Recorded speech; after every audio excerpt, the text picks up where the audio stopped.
sudah dijelaskan masalah perhitungan.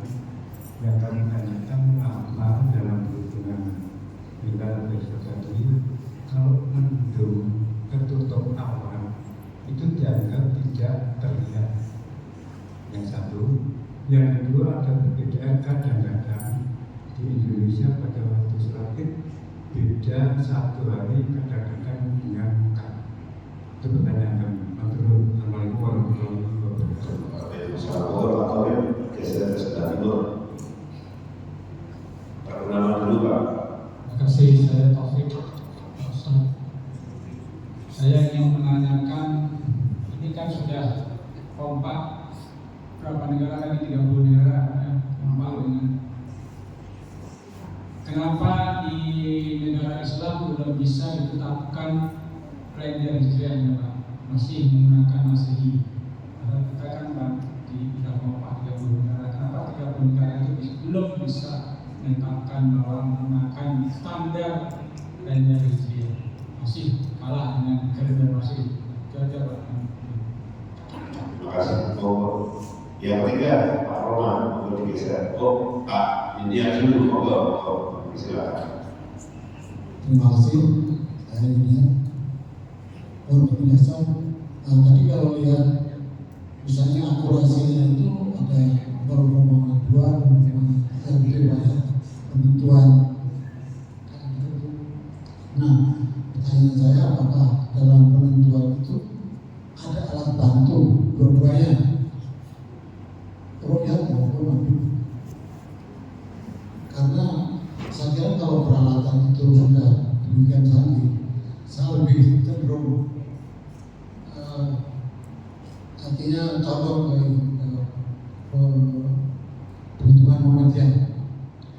Sebab kalau tolok ukurnya itu misalnya sama peralatannya, kok bisa beda? Nah, itulah kayaknya tadi adalah apakah ada dua-dua metode itu alat bantu. Terima kasih Pak. Mohon dari Pak Roman, kemudian kita serahkan kepada Mas Dur untuk menjawab. Satu lagi Pak Roman. Ibu-ibu dipersilakan ya nanti ya. Assalamualaikum warahmatullahi wabarakatuh. Dulu kalau tidak salah Muslim pernah menjelaskan bahwa waktu syuruk itu kurang lebih 1,5 jam setelah subuh. Yang kedua atau terus kemudian atau 1 tombak setelah matahari terbit atau 16 derajat setelah matahari terbit. Nah itu bagaimana, pertanyaan saya, bagaimana kalau orang itu melakukan sholat syuruk sebelum waktu itu, toleransinya itu P berapa plus berapa? Begitu aja, mohon dijelaskan. Terima kasih. Ya, terima kasih. Ada 4 penanya Pak tadi, Pak Jaya Supriyanto, Pak Cikokrip, dan Pak Ciruma. Mohon dijawab dulu. Terima kasih. Saya sangat berbangga hati karena panjenengan terbuka untuk menanyakan. Jadi ini sebuah kemajuan yang sangat luar biasa. Karena maaf di masjid-masjid yang lain tidak seperti ini. Ini panjenengan luar biasa ini. Ya, yang pertama tadi dari Bang Haji Agus, bila mendung, kalau sudah menggunakan KHGT ini tidak ada urusan dengan mendung. Karena kan begini, observasi atau rukyah sama dengan observasi, sama dengan meninjau. Peninjauan itu sudah dilakukan bertahun-tahun. Seperti menetapkan 5-8 ini sudah dilakukan sebelum oleh negara-negara Islam. Karena dalam muktamar itu kemudian banyak pendapat, terutama dari Yordania itu. Kami meneliti ketika tingginya 5 derajat, elongasinya 8 derajat, itu sudah bisa dilihat, itu minimal. Tapi di bawah itu tidak. Ya sudah, ini menjadi patokan. Mau mendung, mau hujan lebat, ketika menurut hitungan tinggi hilalnya lebih dari 5 derajat, elongasinya lebih dari 8 derajat, ya sudah, sekarang tanggal 29, besok tanggal 1. Kecuali kalau misalnya, oh sekarang ini tinggi hilalnya di seluruh dunia masih 4 derajat, elongasinya masih 7 derajat, kan belum berarti, oh berarti besok masih tanggal 30 bulan lama gitu. Jadi kalau sudah menggunakan imkanoloya ini, tidak ada urusan dengan mendung, dengan hujan lebat dan sebagainya. Nah, ini juga merupakan kelebihan dari KHGT. Kemudian yang kedua, terkadang beda. Ya sekarang ini memang terus berbeda. Sebelum masyarakat Islam seluruhnya menggunakan salah satu kriteria.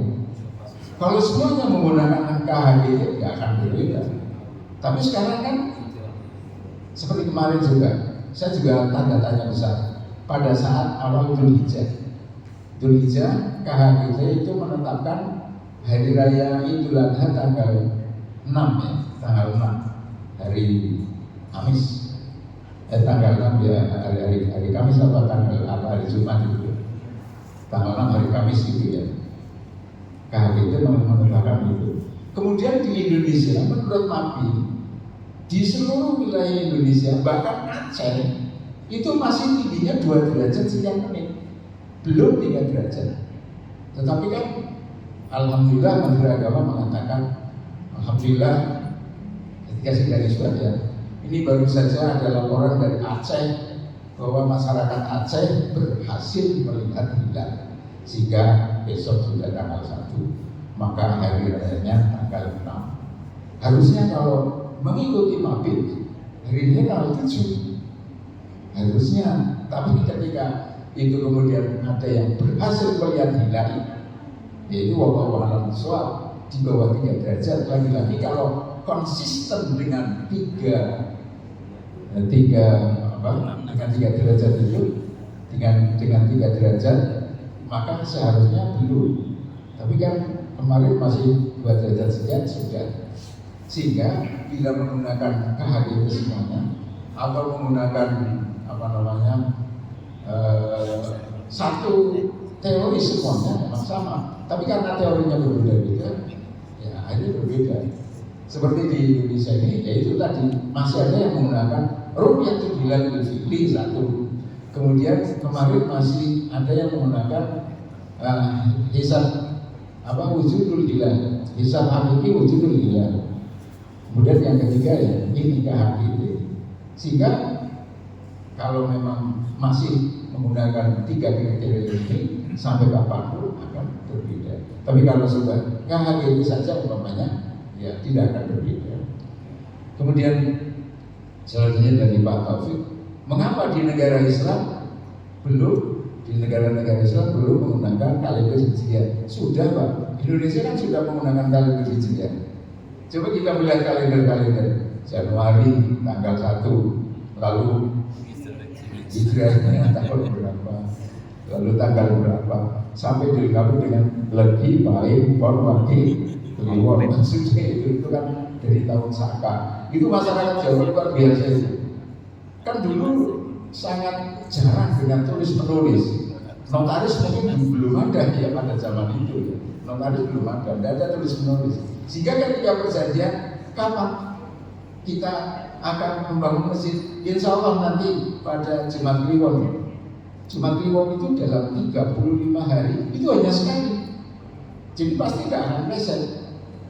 Akhirnya itu kan pasaran namanya. Artinya misalnya di sini pasarnya pasar Ahad Legi, yang sana Ahad Pahing, kemudian Ahad Wage, Ahad Kliwon dan seterusnya. Jadi masyarakat itu akan tidak pernah salah di dalam menentukan hari.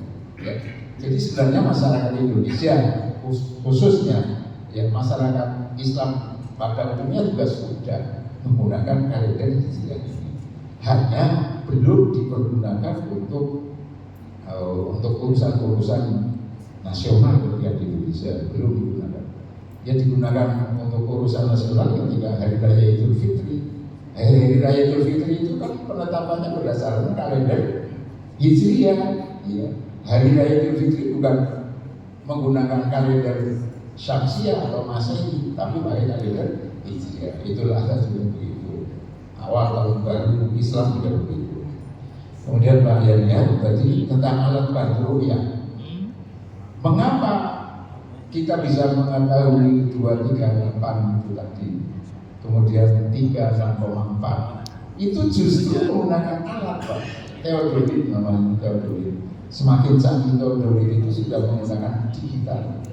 Mungkin panjenengan yang bekerja di BPN, Badan Pertanahan Nasional, sangat kenal itu dengan teodolit.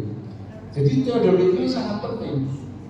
Ketika masyarakat sudah menghitung, oh tinggi hilal di atas ufuk nanti 3 derajat. Kemudian dari titik barat ke utara itu hilal nanti akan ada di titik umpamanya 17 derajat. Nah, kemudian ketika menggunakan teodolit, lalu tinggal diarahkan saja teropong itu pada ketinggian 3 derajat, kemudian dari titik barat ke utara 17 derajat. Dari titik barat ke utara 17 derajat, tingginya 2 derajat. Teodolit diarahkan ke sana secara digital. Meskipun kita tidak bisa melihat menggunakan teodolit karena keterbatasan. Teodolit itu mungkin hanya ratusan meter, ya. Padahal jarak antara bumi bulan itu sampai dengan 285.000 kilometer, jadi terlalu jauh. Nggak dijangkau dengan alat-alat itu. Tapi kan paling tidak kita bisa menempatkan secara tepat di mana kita akan melihat hilal. Orang ngawur, tidak ngawur. Ayo lihat hilal ke pantai sana. Mana hilalnya? Lah mana ufuk begitu luasnya? Tidak begitu. Tapi menggunakan teodolit, tepatkan dulu titik barat, geser ke 17 derajat di titik utara, tingginya 3 derajat. Disitulah hilal. Insya Allah kalau memang terlihat akan terlihat di situ. Jadi itu gunanya alat-alat bantu, ya, alat-alat bantu observasi. Antara ru'yah dan hisab itu tidak bisa dipisahkan. Ketika seseorang akan melihat, akan observasi, itu harus menghisab dulu, harus punya dasar dulu. Ketika ru'yah atau melihat hilal tidak dibekali dengan hisab, ya nanti itu sekenanya. Mungkin melihatnya tidak ke barat nanti, mau melihatnya justru ke timur, ke barat, ke selatan, ke utara, kan salah jadinya. Jadi ya hisab dan ru'yah itu dua hal yang tidak bisa terpisahkan. Jadi digunakan dua-duanya. Dan sampai hari ini KHBT pun juga menggunakan ru'yah dan menggunakan hisab. Mengapa kok tahu 58? Dengan 58 ini, 58 kan dasarnya hisab. Ketika tingginya 5 derajat, oh ternyata begitu diimplementasikan dalam observasi, dalam ru'yah, oh ternyata 5 derajat itu, elongasinya 8 derajat itu hilal bisa dilihat. Ya, jadi antara hisab dan ru'yah itu dua hal yang tidak bisa dipisahkan. Kemudian yang terakhir ini dari Pak Roma tentang syuruk. Betul, saya pernah menyampaikan bahwa tinggi matahari ketika syuruk itu diawali dengan sabda Rasul, ya, biqadri ramhin. Biqadri ramhin itu artinya setinggi mata tombak. Ya, kita kembali saat itu abad ke-7. Jadi belum ada sekian derajat itu belum ada. Tapi Rasul sungguh sangat menghormati umatnya. Jadi khalqun binas biqadri uqulihim, berbicara itu sesuai dengan apa? Sesuai dengan kemampuan otak mereka masing-masing. Tidak kemudian Rasul menggunakan arogansi, kecerdasannya tidak, tapi sesuaikan dengan siapa yang diajak berbicara. Ketika mereka yang diajak bicara sangat akrab dengan tombak, jadi masyarakat muslim kan demi untuk mempertahankan Islam, qatilu fi sabilillahi alladziina yuqatilunakum, ya, perangilah mereka yang memerangi kamu. Jadi Islam itu tidak memulai perang, tetapi mempertahankan. Lah kalau diperangi menang bayu kan gitu ya. Nah, jadi tidak begitu mereka memerangi, harus kita membela diri, kan harus begitu ya. Mereka itu akrab dengan tombak, dan tombaknya itu beda-beda. Kalau orangnya tinggi besar, tombaknya tinggi panjang. Kalau orangnya kecil-kecil saja, tombaknya tidak terlalu panjang gitu. Akhirnya ketika mata seseorang, di depannya ada mata tombak, di sana ada matahari lurus, mata orang itu dan mata tombak dari matahari lurus, oh berarti itu sudah mulai Tuhan, itu awal Tuhan. Kemudian dengan menggunakan astronomi, berapa derajat sesungguhnya mata orang, mata tombak matahari ketika lurus itu? Ternyata ketika diteliti, oh 16 derajat kan gitu, 16 derajat. Ketika 16 derajat, mohon maaf bukan 16 derajat ya, tapi 4 derajat di atas ufuk, mohon maaf, 4 derajat di atas ufuk sama dengan 16 menit 16 menit ya, setelah 16 menit setelah terbit. 4 derajat sama dengan 16 menit. Jadi tingginya 4 derajat. Ketika tinggi 4 derajat, jadi itu tadi ada kira bukan 16 menit, 16 derajat. Derajat itu bisa dikonversikan ke dalam waktu. 4 derajat sama dengan 16 menit, gitu ya. 4 derajat sama dengan 16 menit. Itu kan dari 360 derajat sama dengan 24 jam. 1 jamnya sama dengan 15 derajat. 1 derajatnya sama dengan 4 menit. Nah, coba panjenengan berikan dua hal ya, konversi waktu dengan busur. 360 derajat sama dengan 24 jam. 1 jamnya sama dengan 360 bagi 24, 15 derajat. 1 derajatnya 60, itu dibagi 15 sama dengan 4 menit, sehingga tinggi hilalnya 4 derajat. Kalau orang Jepang itu sangat praktis dia. Misalnya 4 derajat itu gimana sih? Tinggal pakai jari saja begini. Ketika yang di bawah ini lurus dengan ufuk, lalu matahari ada di atasnya jari kita, begini dilihat, oh berarti tingginya sudah 4 derajat. Kalau begini 2 derajat, ini 4 derajat, ini 6 derajat, ini 8 derajat. Orang Jepang ya praktis gitu. Jadi panjenengan bisa seperti itu. Atau karena sekarang sudah ada petunjuk waktu, ya tinggal melihat sudah waktu duha kapan gitu ya. Oh jam sekian silakan saja. Jadi misalnya baru terbit matahari kok sudah sholat duha, ya boleh itu. Syuruk itu adalah sholat duha di awal waktu, di awal terbitnya matahari. Syuruk, sholat syuruk itu sholat duha sama dengan sholat duha tapi di awal waktu duha. Jadi boleh saja, intinya matahari sudah terbit, ya silakan sholat gitu saja. Jadi ini ada 4 pertanyaan sudah saya jawab, mungkin masih perlu disampaikan. Terima kasih. Monggo Pak, barangkali yang lagi bertanya bisa. Berapa toleransinya itu? Waktu toleransinya itu berapa menit? Ini berapa menit sebelum suruh? Jadi jarak terbitnya untuk melaksanakan sholat Biasanya yang melakukan sebelum berapa itu? Sebelum 4 menit. Sebelum 4 derajat. Ya. Apa 16 derajat? Itu melakukan. Itu gimana? Hukumnya itu bagaimana kalau sebelum waktunya sudah melaksanakan sholat?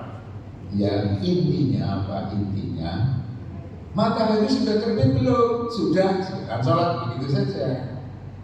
Jadi nggak sulit-sulit amat. Matahari belum terbit, jangan sholat duha dulu. Kalau menurut panjenengan melihat jadwal, oh ini matahari sudah terbit, ya silakan sholat sunnah duha. Nggak ada toleransi macam-macam, nggak ada. Yang sederhana saja. Belum terbit, jangan sholat dulu. Oh matahari belum terbit, itu berarti masih waktu subuh. Kalau matahari belum terbit, itu namanya waktu masih waktu subuh. Sholat subuh min tulu'il fajri ila tulu'il syams. Waktu sholat subuh itu dari terbitnya fajar sampai dengan terbitnya matahari. Kalau matahari belum terbit, jangan sholat dulu. Kalau matahari sudah terbit, silakan sholat. Gampang, sudah mudah saja.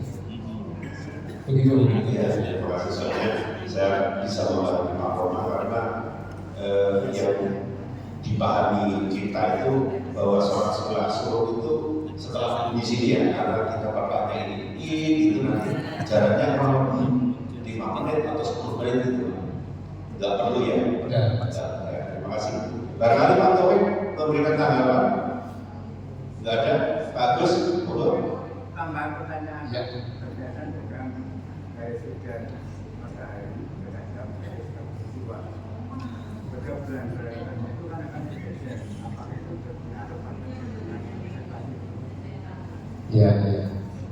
Garis edar matahari Terhadap garis peristiwa. ya. Bulan-bulan tertentu kadang-kadang bergeser ke utara, Ya. kadang-kadang bergeser ke selatan. Ya, terus? Apakah itu berpengaruh dalam observasi, Pak? Oh ya, ini maturun. Jadi bulan itu mengikuti bulan dan bumi kita ini mengikuti matahari gamanya gitulah. Misalnya matahari ada di satu tempat, di situ bumi kita kan mengelilingi matahari. Bumi kita ini mengelilingi matahari. Kemudian bulan itu mengelilingi bumi kita. Kalender Masehi itu dasarnya adalah bumi mengelilingi matahari. Sekali keliling 365 hari. Kalau tahun pendek, kalau tahun panjang 366 hari. Dasar kalender Komariah ini adalah bulan kita ini, bulan kita mengelilingi bumi. Sekali bulan mengelilingi bumi itu jaraknya 29 atau 30 hari. Nah, di dalam satu tahun itu ada 12 kali peristiwanya. Peristiwa bulan mengelilingi bumi, satu keliling Muharram, satu keliling Muharram Safar, satu keliling Rabiul Awal, itu terjadi sampai 12 kali. Jadi kita pisahkan dulu. Jadi kalender Masehi itu dasarnya bumi mengelilingi matahari. Kalau kalender Komariah dasarnya bulan mengelilingi bumi. Intinya gitu. Pada tanggal 21 Maret yang disebut dengan vernal equinox, ya, yang nanti yang punya cucu lahirnya 21 Maret kasih nama vernal equinox. Luar biasa. Nah, saya dulu lahirnya pas 21 Maret, akan saya beri nama itu, ibunya nggak mau, apa sih vernal equinox itu ya. 21 Maret itu matahari tepat di titik barat. Matahari tepat di titik barat. Kemudian Maret, April itu bergeser ke utara. Mei bergeser lagi ke utara. Jadi edaran matahari itu gitu ya. Edaran semua matahari. Mei, Juni, tanggal 22 Juni itu matahari pol di utara, ekstrim. Sehingga saya sering mengatakan 22 Juni itu adalah hari yang sangat nyaman bagi kita yang tinggal di bumi belahan sebelah selatan. Mengapa? Karena waktu itu matahari sangat jauh, artinya pol ekstrim di sebelah utara. Nah, kita ada di selatan, sehingga nyaman. Malamnya lebih panjang daripada siangnya. Itu 22 Juni. Catat ini tanggal 22 Juni bisa untuk pernikahan. Karena malamnya lebih panjang daripada siangnya. Pengantin baru itu nggak perlu mengatakan ya Lailatul, wahai malam panjanglah engkau. Nggak usah suka panjang sendiri itu. Wa ya syamsu kif la tatruk, wahai matahari berhentilah engkau, nggak usah terbit. Nah, mantan baru nggak usah begitu, nggak usah begitu. Karena memang mataharinya terlambat terbit selama kira-kira 30 menitan dari hari-hari biasa. Jadi begitu. Karena matahari itu dari Juni, Juli, Agustus, September, 2-3 September ada di titik barat lagi, ada di Katulistiwa lagi. September, Oktober, November, Desember, 22 Desember. Mengapa disebut dengan hari Ibu? Itu matahari ada pol di belahan bumi sebelah selatan. Siangnya sangat panjang, malamnya singkat. Ibu itu kan sebenarnya siang panjang. Jadi bisa asal-asal, berubah, musibah, sama macam-macam. Nanti selesai semuanya. 22 Desember hari Ibu itu. Desember, Januari, Februari, Maret nanti di Katulistiwa. Dan itu juga mempengaruhi keadaan hilal. Dalam arti mempengaruhi tempatnya. Ketika umpamanya di pantai Kota Pekalongan ini, kan lautnya ada di sebelah utara. Pada saat bulan-bulan Juni itu bagus, kita akan bisa melihat hilal secara penuh karena hilal pasti ada di utara. Matahari ada di utara, hilal juga di utara. Tapi pada bulan-bulan Desember, matahari ada di selatan, bulannya kan juga ikut ke selatan. Maka pantai kita pantai utara, padahal bulan ada di selatan, kan sulit, nggak bisa melihat. Apa pengaruhnya di situ saja. Tapi kalau tingginya dan sebagainya nggak ada pengaruh, sama lah. Ya, 238, 364, 5 sama. Demikian bagusnya. Ibu-ibu monggo, Mas. Ibu ada masih ada waktu kurang lebih 7 menit lagi ya. 7 menit ya. Bu, ada yang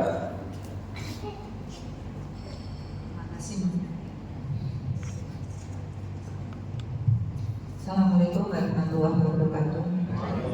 Singkat saja Bapak, saya Endang Kusama menanyakan. Yang pertama tentang tadi lanjut dari Pak Roma bahwa titnya yang suruh itu khususnya di LBA ini, titnya itu apakah terbit matahari atau tanda sudah suruh? Mungkin ini untuk MBA, untuk pengurus Pak Nurholis dan teman-teman. Jadi kami pada waktu pasca mengaji itu jamaah, khususnya jamaah ibu-ibu itu bingung Pak. Ada yang westit bangkit langsung sholat boleh, ada yang harus mundur dulu 5 menit, 10 menit. Nah itu benar, itu sudah kami pendam terus Pak, pengen tanya tapi kapan gitu. Mungkin itu untuk khusus untuk MBA ya Bapak ya. Kemudian yang berikutnya pertanyaan saya untuk Bapak tadi tentang KHGT. Kami sebagai umat kan menurut pada ulama dan umaroh. Kemudian ada perbedaan Pak tentang penetapan ru'yah, tentang hilal tadi, kemudian sekarang menjadi istilahnya KHGT untuk seluruh dunia. Tetapi kami tahu bahwa bijaksananya umaroh dan ulama itu mesti berdasarkan hadis. Karena harus, seandainya ini kok tidak pas kan balik lagi hadis, harusnya begitu ya Pak ya. Nah, kemudian pertanyaan kami, karena kami sebagai umat saja ikut gitu, walaupun ya apa enggak Allah alam bisawab gitu, karena kita tidak tahu gitu. Pokoknya kalau ada apa-apa salah ya ulama dan umaroh yang salah. Seperti itu kan, apakah betul untuk sikap kami sebagai umat yang harus nurut gitu? Demikian Bapak, terima kasih. Jadi, langsung ya. Ini teman-teman yang pertama tentang tipnya apa gitu. Tipnya sholat syuruk itu kan. Kalau Nabi SAW itu memberikan sunnah itu tradisi Nabi ya, bahwa sholat duha itu dimulai itu tadi 16 menit setelah terbit, 16 menit setelah terbit, atau tinggilah 4 derajat. Sunnah sholat duha menurut Nabi, karena Nabi mengatakan biqadri ramhin. Jadi benar-benar tidak ada syak, tidak ada keraguan. Begitu dari terbit 16 menit kemudian sholat duha, itu petunjuk Nabi. Silahkan diikuti petunjuk Nabi, itu sunnah Nabi. Tapi kemudian kan ada kemudian sekarang ini kita banyak mendengar sholat syuruk, namanya sholat syuruk. Sesungguhnya sholat suruh itu adalah sholat duha di awal waktu. Ya itu boleh saja begitu suruh yang namanya sudah terbit, ya silakan sholat duha, sholat suruh, nggak apa-apa, silakan, nggak apa-apa. Jadi tidak ada yang harus dirisaukan gitu. Intinya kan di situ keyakinan pada saat Nabi itu dengan tobat, keyakinan pada saat sekarang dengan jam, dengan waktu, kan sudah selesai sebenarnya. Mengapa Nabi mengatakan di Qadir Rahim, filosofinya yang paling mudah teknologi saat itu adalah tombak. Ketika tombak ditaruh di depan, kemudian mata orang, mata tombak, mata sapi, matahari lurus, ya sudah sholat. Teknologi yang paling sederhana yang bisa ditangkap oleh kecerdasan masyarakat muslim pada waktu itu, teknologinya itu. Ketika sekarang ada teknologi ini, silakan ikuti. Menurut saya ini juga mengikuti sunnah Nabi juga.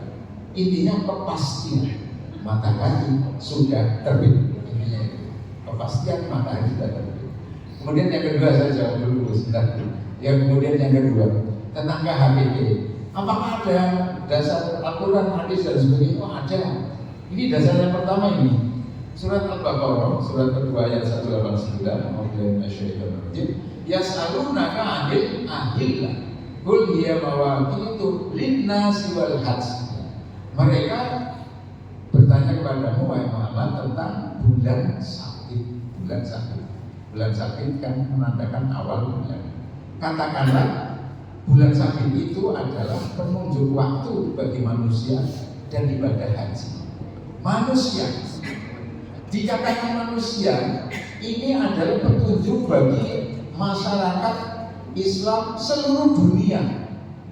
Karena disebutkan manusia, bukan hanya ahlul Makkah, ahlul Madinah, ahlul Indonesia, bukan hanya itu, tapi lintas untuk seluruh manusia. Nah, manusia kan ada yang kita di Indonesia, ada yang di Amerika sana, ada yang di Brunei, ada yang di mana-mana.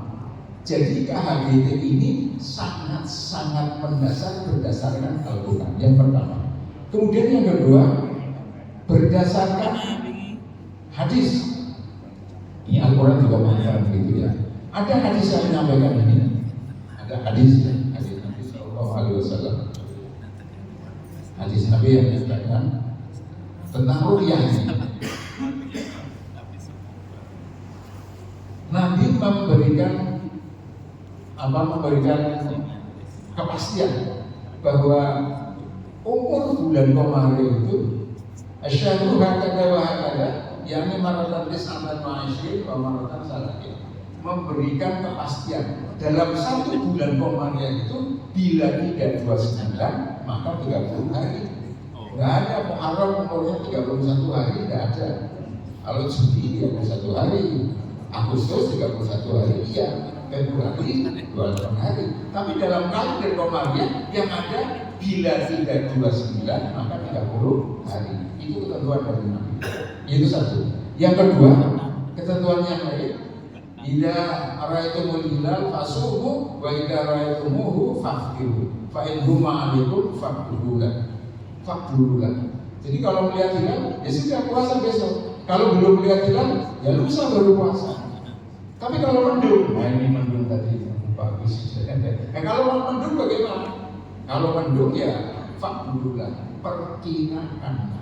perkirakanlah itu bisa hisablah, hitunglah. Kalau sekarang ini hisablah, perkirakan, faqdurulah.